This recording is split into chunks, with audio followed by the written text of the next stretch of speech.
यह आगरा के महत्वपूर्ण जल स्रोतों की वर्तमान स्थिति की जानकारी एकत्र करने तथा प्रशासन और सरकार के समक्ष प्रस्तुत करने का एक प्रयास है।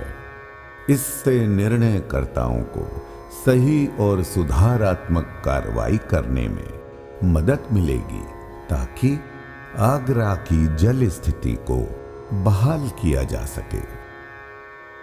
राणा सांगा स्मारक।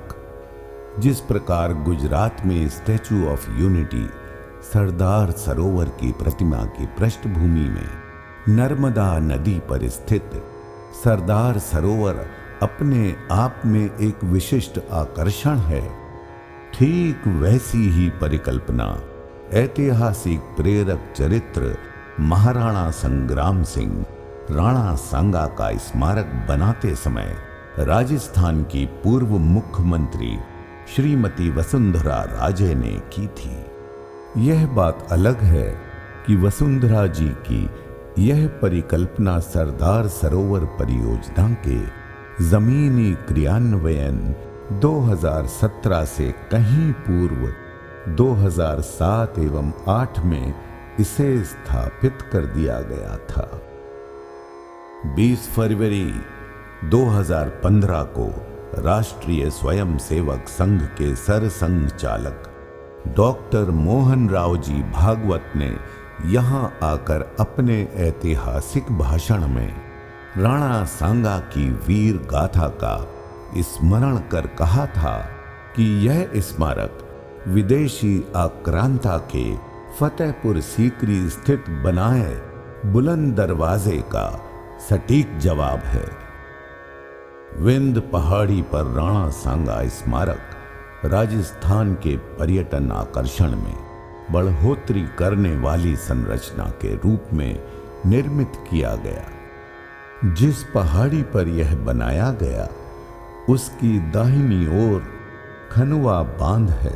इस बांध में करौली जनपद से शुरू होने वाली गंभीर नदी का पानी संग्रहित होता है। भौतिक दृष्टि से खनुआ, वकोली आदि सहित 5 ग्राम पंचायत क्षेत्रों की 22 वर्ग किलोमीटर जमीन बांध का जल विस्तार आच्छादन क्षेत्र है। जब तक बांध में गंभीर नदी का पानी आता रहा तब तक राणा सांगा स्मारक पर्यटकों के लिए अपने आप में एक विशिष्ट आकर्षण बना रहा। यहां पहुंचने वालों में भरतपुर केवलादेव पक्षी सेंचुरी पार्क देखने वाले पर्यटकों के अलावा फतेहपुर सीकरी स्मारक समूह देखकर पहुंचने वाले पर्यटक भी बड़ी संख्या में होते थे। खनुआ बांध में नौका विहार की व्यवस्था कभी नहीं हो सकी, लेकिन स्मारक प्रोजेक्ट के क्रियान्वयन होने के पूर्व तक यह विचाराधीन जरूर रही। राणा सांगा का स्मारक अधिक आकर्षण युक्त करने की बात राजस्थान सरकार कर रही है। अगर वह कुछ अन्य नहीं करे और केवल खनुआ बांध में 10 फुट जल स्तर बनाए रखना सुनिश्चित कर दे तो स्वतः ही बड़ी संख्या में पर्यटक वहां पहुंचने लगेंगे। वर्तमान में राणा सांगा स्मारक पर टूरिस्टों का फुटफॉल 50 व्यक्ति भी प्रतिदिन नहीं है, जबकि पहले 2 से 2,500 पर्यटकों का यहां आना जाना रहा है। खनुआ बांध पूर्व में बाबन मोरा के नाम से जाना जाता था। इसका जल डूब क्षेत्र अनियंत्रित था।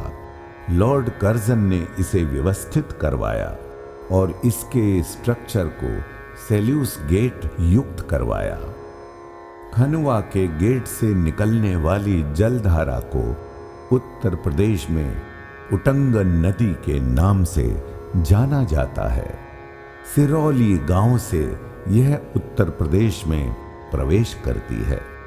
डाउन में डाबर गांव में खनुआ के वो कोली एस्केप से निकलने वाली जलधारा इसमें डाबर गांव में मिलती है। भूगर्भ जल रिचार्ज और ताज ट्रेपेजियम क्षेत्र TTZA में धूल के कण नियंत्रित करने वाली सबसे महत्वपूर्ण जल संचय संरचना है। उटंगन नदी। उटंगन एक अंतर्देशीय नदी है। राजस्थान में गंभीर नदी के नाम से जानी जाती है। नदी की पूरी लंबाई कुल 288 किलोमीटर है, जबकि उत्तर प्रदेश में इसका बहाव 66 किलोमीटर है।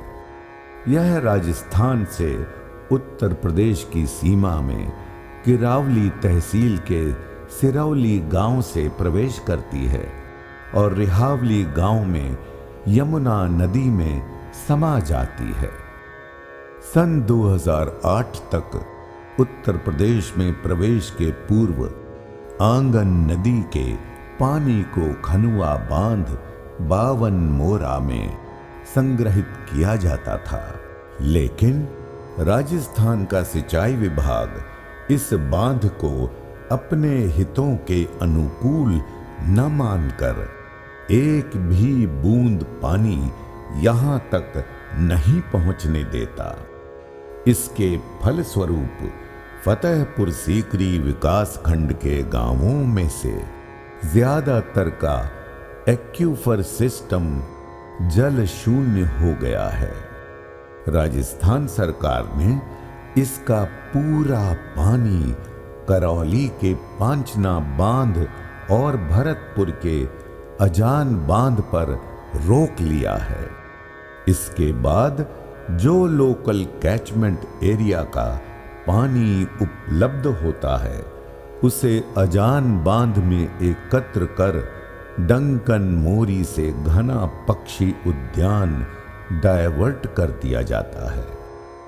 वर्तमान में जो भी जल राशि मानसून काल में नदी के 19 किलोमीटर टेल वाले भाग में पहुंचती है, वह खारी नदी western depression drain, WD drain और जगनेर की 36 बंधियों के डिस्चार्ज की होती है।